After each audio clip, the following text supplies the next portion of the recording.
My name's Rhapsody, and welcome back to Disco Elysium. Time to go and find our friend. Where are you, Kim? I want you to check out my new look, my new style. Also, I think this is the outfit that I'm going to be leaving on for the moment, at least until I find some new stuff. Hey, Kim, how'd you know we were going to be here? Yes? So, point your face. I shaved. Yes. The lieutenant stares at your shaven face, his eyes narrowed. He mumbles. I don't know what to say. He coughs. Perhaps. What is it? You can tell me, Kim. I'm not really sure about this turn of events. I think the mutton chops might have been a better idea. They sort of seem to cover up some of the... He stops. Either way, good on you. The lieutenant gathers himself. You were saying? Nothing at all. You're not going to give us an update about the whole, like, you were away for a while situation? Deliver the body kind of situation? That kind of situation? So I must have, at this point, like, officially failed my ability to get the hanged man's boots, right? Kim has to be absent, autopsy has to be finished, body has to be down. Yeah. Not at all. I hope that my build wasn't capable of getting those boots, because otherwise I always feel bad when I've locked myself out of content. Hey Kim, got anything to say about this? Yes? No, you actually don't. You answered my question in the affirmative, but you meant negative. Let's go back. Let's talk to Titus Hardy and the Hardy Boys and Clausia and anyone basically who needs to hear from Kim and I at this point. We can also check out if anything has developed over here. Well, there's a development at the absolute least. Let's talk to you. That's one brutal motor carriage. Says the young man with Pissler written on his back. If I were a real skull right now, I'd jack it, paint it in palm tree livery, then bottom light it neon style. His companion wears the simple yet elegant slogan, "Fuck the world." Snazzy shit ripped skull mobile like this would make a fine trophy. We could, like, hang fucking shrunken heads from the side mirrors. Cops' heads, scary tribal shit. Yeah, tribal shit. A cop carriage like this would have proper skull value. While I appreciate the interest you take in my brutal motor carriage, I have to stop you right there. The RCM takes threats directed at its property seriously. It's just theoretical work, Copper. No basis in reality. Man, if we were certified skulls right now... Who are you? I can tell you who we're not, cop. We're not snitches or skulls. Which is not to say that the skulls are bitches and... On the contrary. Alright. The part of the presentation you want to take home with you, cop man, is we're not part of the skulls. Yet. Okay then, let's indulge in some intellectual exchange. These young men seem eager to share their beliefs. Who are the skulls? You don't know? What kind of cop are you? It's not a question. Don't get into it.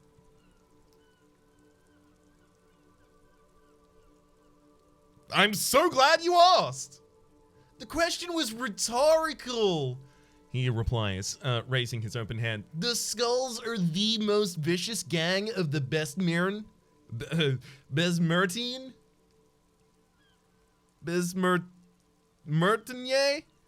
Besmertinier? The nastiest bunch of jacko psychos ever, jacking carriages and getting into high-speed chases. Possessing an infinite amount of fuck-all swagger. Infamous for their non-verbal modus operandi. Non-verbal? If a skull spots you, he will pull out his dagger and stab you without saying a word. The lieutenant's voice is calm as usual, a testament to the violence and death he's witnessed through the sight of his firearm. They usually occupy the burnt-out quarter in Jamrock, or you can find them loitering around their brightly lit, bottom-lighted vehicles. Oh, I can't wait to become a skull. Bottom lights are wretched aggressive. Do you guys know Cindy the Skull? The young man's eyes glaze over as he marks in a voice filled with longing. Oh yeah, Cindy's a right proper skull. Yeah, the other one lights up too. A true artist of the future, like Arno van Eyck. By the way, if you see Cindy, give her our regards, he adds, returning from whatever void he was just visiting. For all their nihilistic posturing, these young men are not lacking in youthful idealism. Odd, there isn't a hint of hate in them. It's like they're pissed and fuck the world out of some kind of moral obligation. The lieutenant on your left is unusually lenient towards them. Who's Van Eyck? Old man, it doesn't matter. It's gonna be long, you'll be long gone before his greatness is recognized. Yeah, I guess you're right, I am pretty old. Yeah, he nods enthusiastically. Old as fuck. Yeah, man, it's like death's door. No wonder you won't know anything about the future. You won't be there. Why aren't there more skulls in Martinez? The Union does not share their police. The Union does their share of policing in Martinez. At least, where gangs are concerned. The lieutenant replies instead. That's why there isn't much organized crime around here. Apart from the Union themselves, of course. And that was Esprit de Corps telling me that, by the way. Don't you worry about that. We're gonna make up for the deficit. Yeah, we are. The young men exchange approving nods. Your rhetoric is confusing. Are you part of the Skulls or not? We're not franchised Skulls. Well, not yet. Once we get our name out there, we'll have a chance to join them. And what makes you think the organization would accept you? Because we can just be we can be just as psycho and vicious. You'll see. Oh, you'll see for sure once we're in. It's the last thing you'll ever see before the void consumes you. Throw him off his game. Are you sure a skull would say that? He looks confused. But yeah, I mean, we're only saying practice things now, so we don't mean no harm to the Skulls brand. Or to you. This is definitely something the Skulls would say, but we're not trying to encroach on the Skulls brand in any way. On the contrary, we're here to market it. So you're just pretending to be as nasty and vicious as the Skulls. Hey, we can be just as hard, like pavement atop pavement, or brick on top one of another brick. Or a grave on top of a grave. These kids have the vocabulary, but might be missing a brain. Enough about this scullery then. He throws a longing look at this kinema. What's with the jackets? What about him? Turn to the blonde youth. Why does yours have pissed written on it? Well, first off, it's a statement and not necessarily something that characterizes me as a person, even though the statement has character. And I do like piss. The word piss epitomizes the struggle taking place in the world. Things being defined as they seem, not how they are. And I guess it's also about the communal spirit, the future, and truly appreciating our differences. Also, you gotta admit, it catches the eye. And since the Grand Piper is slowly but steadily moving towards the economy based on it, moving towards basing the economy on it, attention, it is imperative that the medium itself convey the message. Makes sense. What I mean is this, we are all pissed, and that the world is inherently meaningless. Turn to the dark-haired youth. And why do you have fuck the world in your jacket? Like it? I'm trying to differentiate their voices, but it's difficult because they both have very, very similar voices. Like I said before, many men come searching for the one, for so-called true love, which is actually an obsession masquerading as kinship. The thrill of the chase, the hollowness that fills your chest cavity after catching it. I'm wondering if the poetics came with the jacket or if they're derived from something else entirely. To catch a fish, you need to hurl the lure many times. And even then, it isn't certain you'll get anything. If you blow up the lake, though, it's a terrible metaphor. You get more fish in a shorter time.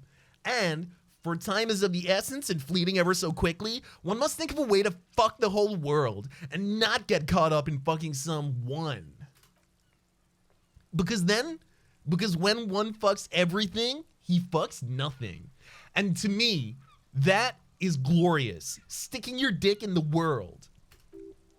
Hate to admit it, but he's got a weird, but in a weird way, he's got a point. Is it a coincidence that we have two badass jackets here and two badass cops? Hey Kim, lower your voice. What do you think about their jackets? Leather jackets adorned with immature writing? The ideology the ideology they conveys helps the boys justify poor choices in life and fashion. The lieutenant shrugs. I'm not a fan. Why are you always so patronizing when cool possibilities cross our path? The lieutenant looks confused. What are you implying? Which one would you wear? I'm not sure I understand you, detective. Are you more of a piss or a fuck the world kind of guy? Neither. Come on, Kim, it's just a mental exercise. Fine. But only to end this discussion. Theoretically, if I was to have if I were a juvenile delinquent, I think I would, sir, so many clauses in these sentences. Sorry. Theoretically, if I were a juvenile delinquent, if I were to already be down that path, I think pissed is the stronger of the two statements. That works. I feel like I'm more a fuck the world kind of guy. Seems about right. Lieutenant Marks, especially considering your heroic exit attempts. There's an origin story for a dynamic duo right there. Demonstrated authority, they're just off-brand skulls, and we're not going to be able to do that. Damn. So are we done here, or one of the jacket owners asks impatiently. You don't need us around for your secret whisper party, do you? Well, talking with you has definitely been something. Actually, you know, I'm gonna tell them about the murder. I don't think they're gonna know anything about it.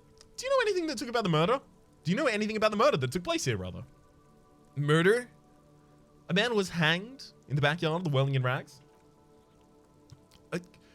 Yeah, sure. We'll gladly tell you everything we know about it. He clears his voice. It was a man. Also, he was hanged. Anything else? He was hanged from a tree. Yeah, I mean, duh. These punks don't know anything. Let's just move along. Hey, stop right there. How does one know anything? What does that mean? Fucking philosophy, man. You can do aggressive shit with philosophy. Justify shit. Like murder, or wasting your life away. Do you know what happened to the victim's armor? No. His mouth makes a popping sound. But Cindy does.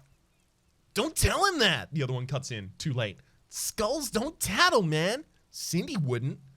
Where can I find this Cindy? You already said she's a skull. He mumbles apologetically. The last time I saw her, she was hanging around the old apartment building near the pier. Just don't tell her you heard it from Piss and Fuck, alright? I think she wanted those gloves for herself. There's a plea in his eyes. Be cool, man, okay? Well, talking with you has definitely been something. Tell me, Lom, do you have any opinions on our new friends? Stuck in the rain. Nope. None at all, apparently. Okay. Well, we could go see Cindy. We could go talk to Kuno, whatever that would accomplish. There's a new interaction down here by the bench, which, if nothing else, is worth one experience point for me. Etched into the wood, barely visible. Remember the rest is lost with time.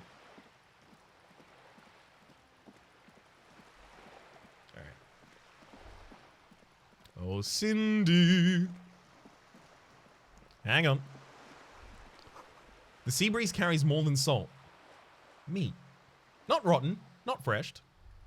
Grilled. Let's have a look at this and see if we can put up any art. Conceptualization, impulsive. Impossible while I'm looking at this one. Okay. Let's see if I have any ways to increase my conceptualization, because I think I have things that are decreasing it. Yeah, there's conceptualization on my shirt.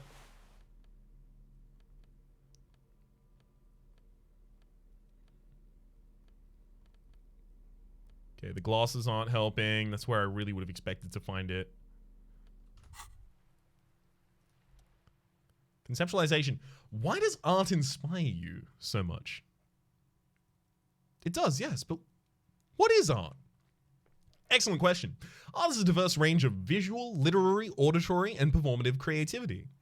It's an expression of imagination and technical skill. Additionally, it's history, criticism, and pure enjoyment. In short, art is the highest form of human communication. Representation, narrative, emotion, and agency intertwined. Would I fit into the art world? I mean, have you looked in a mirror lately? To be honest, you have the exact features of the modern artist, with that wild hair and those clothes. Perhaps you should try and write poetry someday. And critique architecture. I guess I have been feeling critical lately. Yes! You seek substance, no vapid representations and reproductions of social mores. Are made manifest in stuffy biennials. As made manifest in stuffy biennials. We're talking real living art here. Become the art cop. Half art critic, half cop. Wait, but don't I have to be 100% cop to get the gates finished and all that? Okay. If 50% art critic is what's needed for me to needed to free me from rote repetition, so be it. Exactly. It's not only your duty to only catch the criminals on the street, you must also apprehend criminals of the printing press and the gallery, the trite and derivative artists and writers of the world. Go ahead and provide savage criticisms, art cop. The world is yours to rip to pieces and reassemble.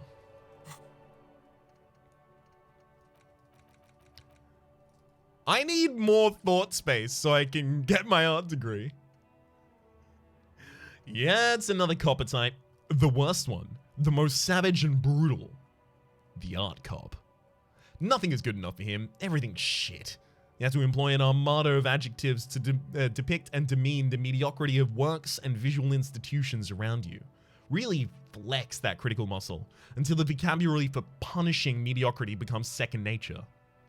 Here we go. Not too far in terms of experience from actually being able to pick that up.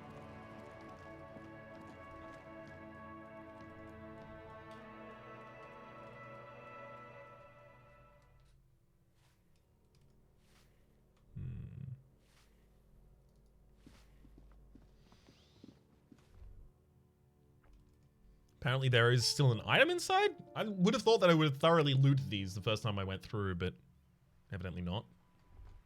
Right. Cindy, what do you got to say? Hello again, officers. Have you come to admire my mural? Do you have any idea what happened to the hanged man's armor? What do I care about some fucking tin eggshells? Isn't armor art? Art for the body? All right, Piggy. I'll give you this one. Still not her voice, but I can't do it. I saw a little girl in the fishing village running around with some military-grade handswear. Looked cute as hell. Could that girl have been Little Lily? It's not a bad place to start. I know a little girl in the village. Little Lily. Could have been her. Small kids with giant white armored hands. If you've seen one of them, you've seen them all. Pierce and fuck the world send their best. I don't believe it. I've never known those boys to have manners. The bemusement in her voice doesn't fully mask her genuine tenderness.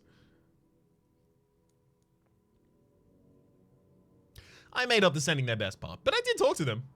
Figures. All of you are liars. They're such sweet boys though, aren't they? My sweet, sweet wannabe skulls.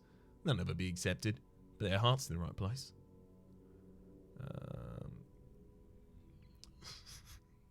Skulls are silly. What are you even trying to achieve? She throws you a conspiratorial glance, then presses her finger to her lips and squints up at the sky, as though straining to hear something in the distance.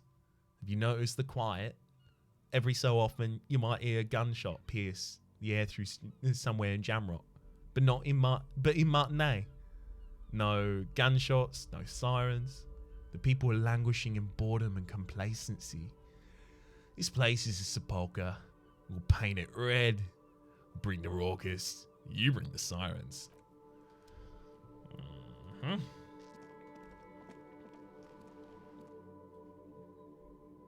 Forces for disorder and chaos. Got it.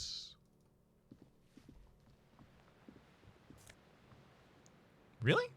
16 Days in Coldest April. There's still a book in here, apparently. The cover features a row of concrete buildings with a monochrome rainbow in the sky.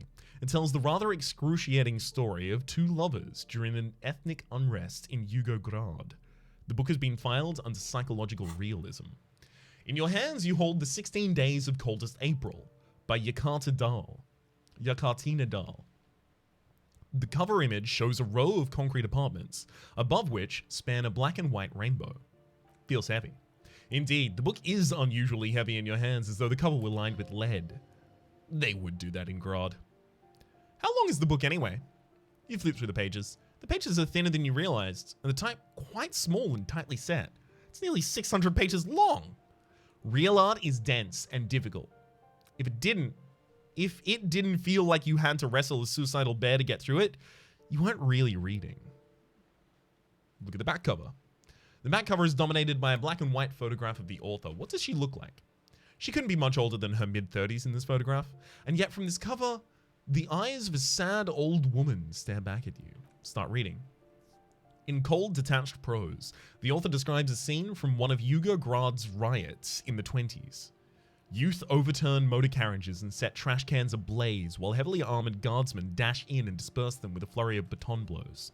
In excruciating detail, the author describes the socio-economic conditions that brought the people of Yugograd into the streets, centuries of humiliations and despair. And then, during these riots, two young people meet. It would physically hurt you to keep reading. Are you sure? Read 10 more pages. It's health and morale to do that? Oh my god. Their happiness is fleeting. A cruel jest. The absurdity of the state totally crushes them and they end up betraying one another. She becomes an official for the regime and he, a lensgrider in Ferdidirk. Some of these names are just impenetrable. The end. Good stuff. I fucking loved this. Put the book away. All right, I hope that's useful later, because I just took some damage for no reason. Hey, did you write that book? Give me a moment. Okay, never mind. Don't really think I have anything to do in either of those. I don't know if the smoker on the balcony is still, you know, smoking on the balcony. I don't know if he's still in the welding and rags. So I'm gonna go and see if there's anything different in this area.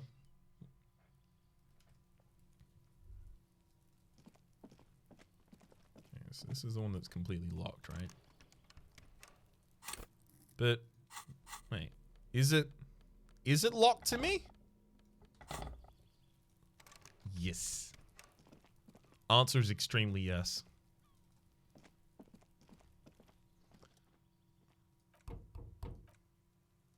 Nothing for us to do here anymore. That's a clear sign as any, or as clear a sign as any, that we should be bouncing away from that. I should also probably change my outfit a little.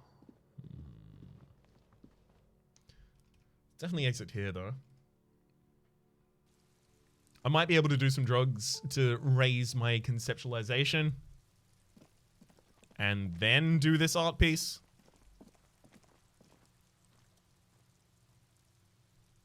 I have a keen aesthetic sensibility. Do I? Is it my outfit that's giving you that information? Because it shouldn't have done. Alright. Let's go do the obvious conversations. Talk to Classia, talk to the Hardy Boys. We should probably talk to Classia first. Because Classia, at the very least, is lying to us the least out of the people we've interacted with so far.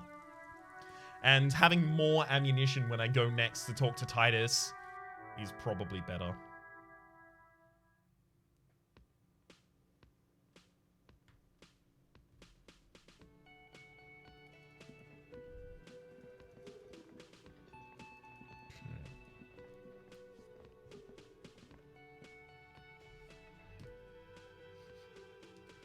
Can't put more points into skill. Drugs raise learning caps, but they're bad for your health. Huh. Okay. Neat that they raise the learning cap. Might be useful later. Empathy is probably more useful than either of these. And I have more suggestion when I have nothing in my hands. But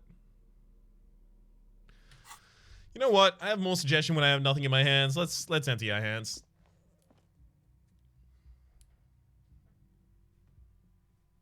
Could end up being make or break here. Is there something new about the window?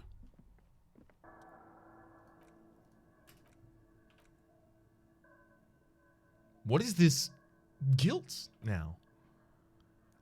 Maybe it isn't. I mean, 24-hour business. What were your options? All right. Nope, there wasn't anything new. Just previously unselected options.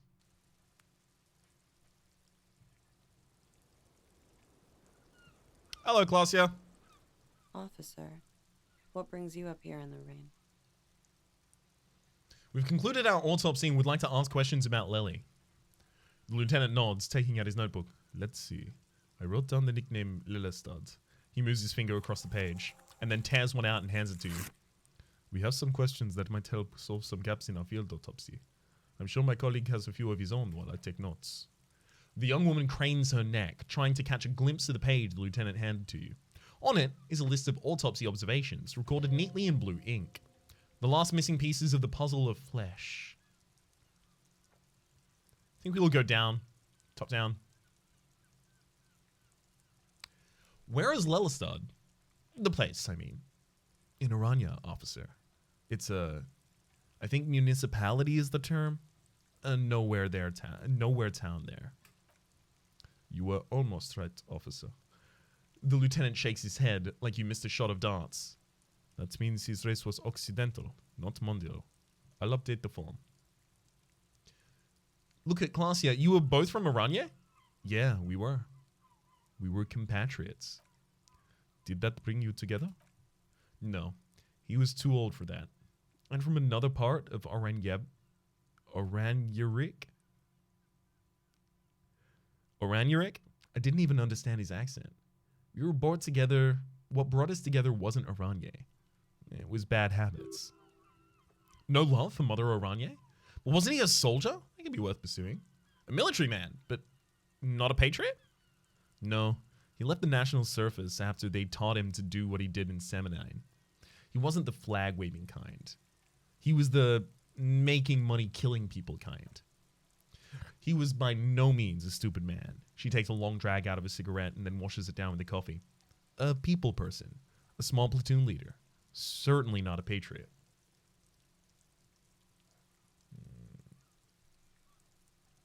You don't seem like much of a patriot yourself. She hums. There is nothing on Monday. The old world is dead and we both knew it. Maybe Aranya did bring us together. In loathing. I love Revachol, though. She looks around, the wind in her hair. I hope she loves me, too. How old was he, miss? He was 42. 42? Are you sure? I would have had him above 50. He had many scars that made him appear older a bit. No.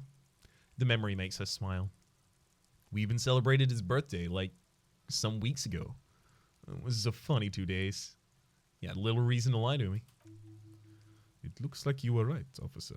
The lieutenant taps on his notebook once, as though assigning some kind of point. I didn't know this was a competition, Kim. It isn't. Police work is a cooperative sport. His eye color? Blue. Light blue. They were like... She stops, her eyes half closed, then continues. Like little blue galaxies, you know?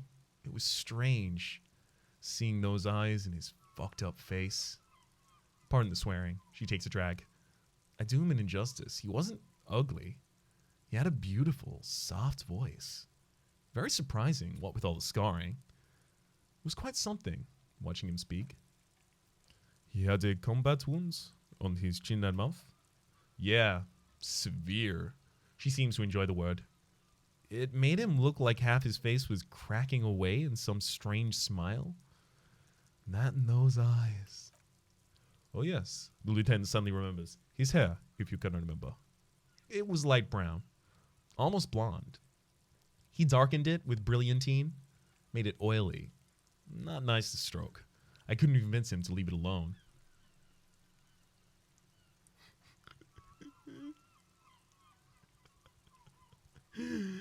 I don't want to say that I've stroked his hair.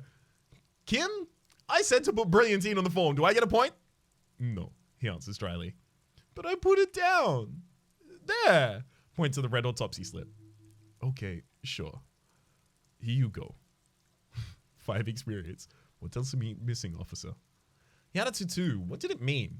Oh, she smiles. That. It's clear she liked it.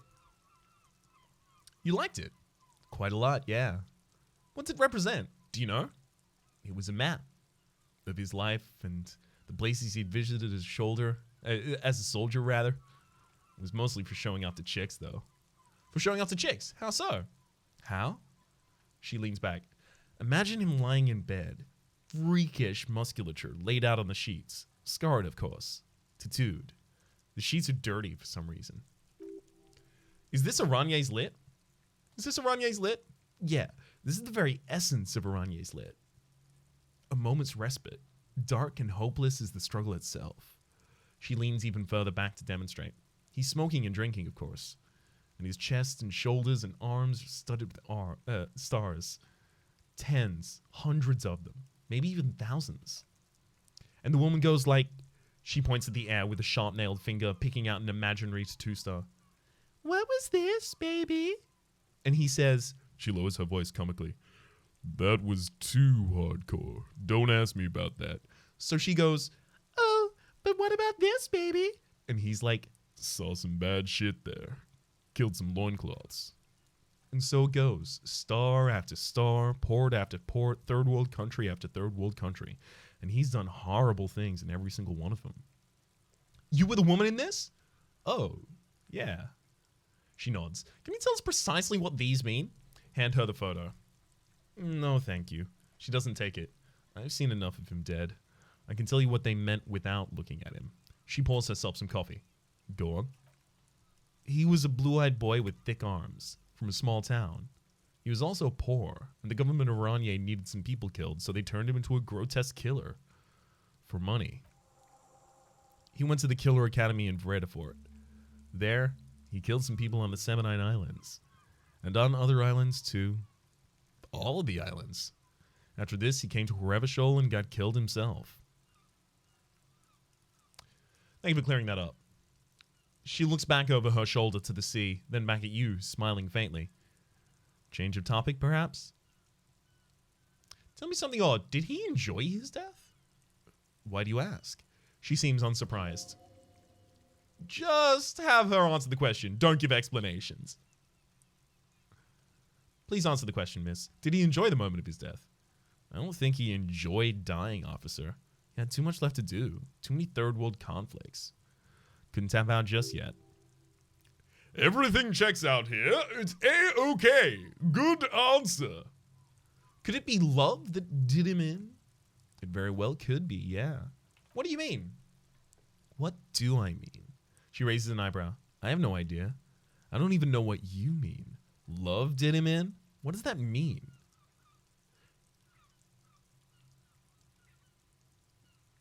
I can't say he told me because I'm playing as like a non-supernatural cop. Okay, then another question. Of course, she says quickly. We ordered a toxicology report. Any idea what it'll show us? A real rainbow splattering of pharmaceuticals, I bet. She grins. Barbiturates, amphetamine, sildenafil. How much does that toxicology report cost for the police of Revachol? I can do it for half that. Save you some money, make some myself. It's quite expensive, miss, but we'll manage without your help from now. For now, rather. I don't want to say that I, like, spoke to his corpse and his corpse told me something miraculous is coming. I also don't think my character would necessarily believe it. I think we're finished with this line of questioning. All right. The lieutenant puts the slip back in his notes and observes the young woman for a moment. Coolly, gracefully, she pours herself more coffee. Need to talk to you about your room again. Where does that door lead to? Point to the door on the roof. You tell me, officer. I've been trying to open it in case the contamination gets to the roof and I have to move on. No luck. I have other questions for you. Yeah, I'm done.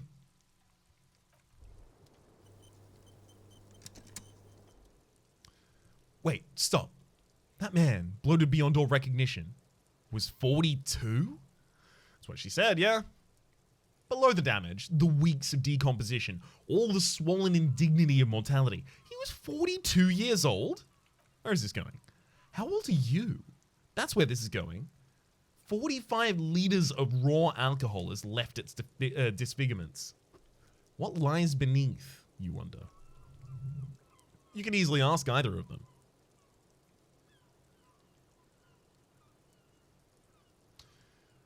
Turn around. Miss, how old do you think I am? Huh? She leans in closer. How old do I think you are? She's buying time to formulate the best answer. I don't know. 80? 100? 1 years old? I don't know what I'm supposed to say. How old is the sorriest age? Why? I should know this, right? Don't I have enough information about my past that I know this? I just don't know if I'm going to be able to remember it right now. I think I'm, like, between 45 and... Hang on. Let's see if I have... Oh, I can't even interact with my inventory right now. I'll say 45. I think I'm circa 45. You're not. He's squinting at you. Sure he is. You know, age is just a number. Yes, but for him, it's a number higher than the 45. Wait, this requires scientific measurements. Bring it on! I'm not afraid of any truth. To the laboratorium! Another thought, date of birth generator. Your face feels like it's 58, and your body feels like it's 60. Your mind feels like it's lived for 1 day, or 100. Both longer than they ought to be. The day and the century. But for how long, then, has this thing attached to your sentience walked the Earth's crust? Time to start racking those brains of yours, Elder One. When and where were you born?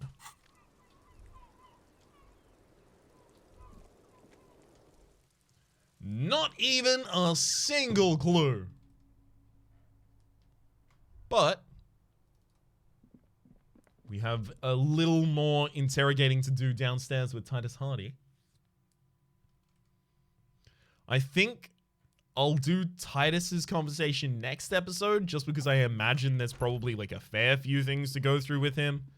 We're almost at the 40-minute mark. So I think instead what I'm going to do is see if Kim has anything to say to any of the people around here who saw me perform so brilliantly last episode. Yes? What is it? No. Again. No. Lena? Oh, hello. No. Gut? Hey, was there some? Hot Cup?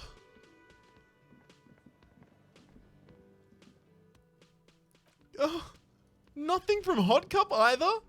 Smoker on the balcony. You've always got my back. Or could have. Alright. Nothing there either. At the start of the next episode, we are going to continue the interrogation of Titus Hardy with the more information that we found over the course of time, and maybe reveal our cards that we know a little bit more about Lizzie Beaufort than she knows we know. For the moment, my name is Rhapsody. The name of the game has been Disco Elysium. Hopefully you've been enjoying yourselves, and hopefully we'll see you next time.